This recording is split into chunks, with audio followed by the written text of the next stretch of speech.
In the village of Dharanipur, old farmer Keshav was known for his wisdom and honesty. One year a terrible drought hit the village.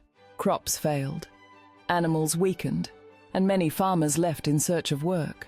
But Keshav stayed. He had saved one bag of seeds, his last hope. His son urged him, "Let's sell it, Baba.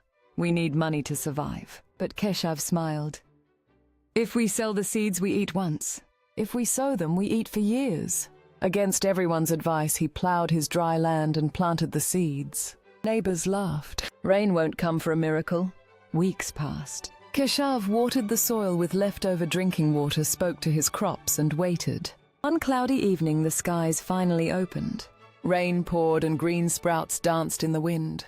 Months later, Keshav's farm was the only one with a full harvest. He didn't sell it for profit. He distributed grains to every family. The villagers cried in gratitude. Moral true farmers don't just grow crops, they grow hope even from dust.